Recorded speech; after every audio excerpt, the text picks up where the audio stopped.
Hello, this is Mathematically Speaking. I'm your host, Adam Allred, and welcome back to the show. Today we're going to be continuing our journey into Mesopotamia and their mathematics. And if you remember from last episode, we discussed their numerical system, how they wrote their numbers, and a little bit into what they knew of Pythagorean triples. Continuing today, we're going to look how they solved quadratic equations. So if you ever took algebra, then you probably remember the quadratic formula. X equals negative b plus or minus the square root of b squared minus 4ac all over 2a. If you took algebra and you remember that and it's haunting you, I'm sorry to bring it up again. If you've never taken algebra and you've never heard that before and it's just a jumble of letters, I'm sorry. Hopefully it makes sense by the end of this episode. So this formula can solve any quadratic equation, which is any equation where the largest exponent is 2. And these equations can model objects that are being thrown through the air or the shape of car headlights. They're very, very significant and important in mathematics. But this formula isn't anything new, and it's not something that our math teachers came up with to torture us. It could be well over 4,000 years old, developed by the Mesopotamians. So rather than an equation that is already given to solve, the question for them was in the form of find a number so that when added to its reciprocal, we get some number. So I'm going to try and walk you through an example. And if you don't understand, that's totally okay. If you're able to follow the algorithm, great. So find a number so that when added to its reciprocal, we get b is equal to 2.003320. And remember, we're doing this in the Mesopotamian system, so everything's in 60. So 33 is in one spot, 20 is in one spot. You can have up to 60 in each spot. Since they didn't have any placeholders, normally you use commas instead of decimal points, because again, they didn't have decimal points. So to solve this question, we take half of the number we have. So half of everything in there, we get 1.001640. Square that, or multiply by itself, we get 1.003320 for 37, 46, 40. We subtract 1, take the square root, and then after that you add half of our original number. You'll get 1.045. I just threw a bunch of numbers at you. If it all went over your head, that's totally fine. But this process is algorithmic, meaning that you can repeat this over and over, and each answer will get more and more accurate. If you write down one iteration of this process, it takes some basic manipulation to get it in the form of the quadratic formula that we know and love. So again, those steps. You have a number, take half of it, square it, subtract 1, square root, add a half of our original number. You can signify it with x or b like I did. If you play with that around, you'll get the quadratic formula that I mentioned at the top of the show. But to solve this equation, we had to do something called the square root. But what is the square root? Besides a button on a calculator, it's really an algorithm. It's also an algorithm that tells us what a number is, what number, when multiplied by itself, gives us the number that we are square rooting.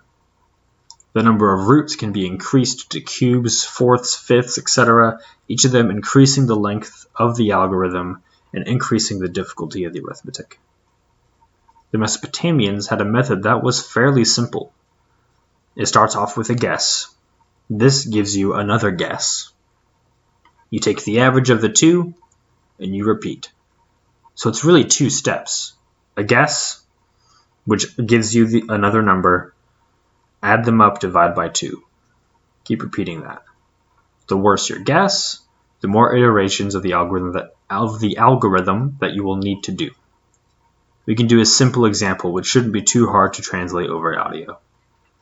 Let's take the square root of 16. It's 4, but let's see if the algorithm can give it to us. Let's say our guess is 2.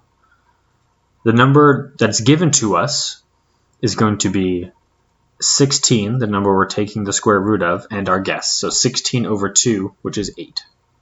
We add up our guesses, 2 and 8 is 10. Divide that by 2. Half of 10 is 5. 5 is our new number. So then we take 5, 16 over 5, and divide that by 2. We get 4.1.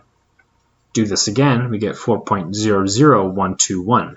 If you keep repeating this process, you get closer and closer to 4, meaning you get 4.000. You get more zeros after the decimal point before another digit shows up, meaning that it's getting closer and closer and closer to 4. This means that this is our answer. That was a very simple algorithm, but it's very powerful, and it could be taught to anyone in any grade as long as you know your multiplication tables and have a basic calculator. The one on your smartphone could work. So if you want to try that on your own, go ahead, pause, rewind, try and do it. But depending on the culture, this process could be finished where we left it, or it could never end. For the Mesopotamians, the answer is that it's done, it's over, because it got the job done. It got us close enough to 4, it wasn't going to change to 5 or 3 or 2 miraculously, it was going to stay 4. But when we get to Greece, whose conception of number was entirely different than the Mesopotamians and the modern day concept, we are very early in human history and we are already beginning to see the stirrings of infinity and all the implications of that. The Greek concept of number was only related to measurements, meaning that there was no infinity because you can't have something of infinite length. And so the approximation, that is 4.00121 equaling 4, that was false. That did not exist. For the Greeks, there were no square roots because they implied the existence of something called irrational numbers, which are numbers that can't be written as a fraction. But we will discuss the ideology behind this kind of thinking when we get there, and I'm sorry that I keep jumping forward and having to pull back. It's just that everything is so connected, and the way the thought of number differentiates between the two is an important insight. But we can't just wave away the idea as ancient minds being inferior to our own because they didn't understand infinity like we do. And as we have seen, they were very capable of so much mathematics, much of which that we take for granted, or some that we have forgotten altogether. Both of these positions are valid. It's a never-ending process, or the approximation is good enough and it works. They can be argued to be true philosophically. But a numerical world where there is no infinity is a much simpler one, but it's a much different one than we have today. The understanding and grasp of infinity and infinite series and infinite algorithm changes the face of mathematics forever. It gives us higher level algebra and calculus and mathematical analysis and computation theory and so many more subjects. The acceptance of infinity has allowed the Industrial Revolution to begin in the UK and in the US rather than mainland Europe. And while it may be debated whether infinity is as real as we think it is, our world would be very different if we kept a conception of number that was based on measurement and not an idea of what number is in our collective heads. Now, in history courses, we do not give full credit to ancient civilizations, or we trivialize their discoveries because they seem so obvious to us now, and we ridicule for what they got wrong. Or we suggest that aliens came down and must have shared their intelligence with the humans, allowing them to create structures and have intelligence, because there was no way that they could have come up with these technologies all on their own. But they were much more advanced than we give them credit for. So I'm going to give you a question, and I want you to guess if it came from an Algebra 2 textbook or a Mesopotamian clay tablet. Given an interest rate of 1/60th per month with no compounding interest, compute the doubling time. Is it from a textbook or a clay tablet? This is from a clay tablet that was from about 2000 BC, and it reads remarkably like a modern-day homework question. But this question, and on a clay tablet, which could have been a quote-unquote textbook for them, means that they understood percentages and interest rates and the mathematical formulas that go with them. So if they had math for interest rates, then they must have had something like banking where the interest would be needed.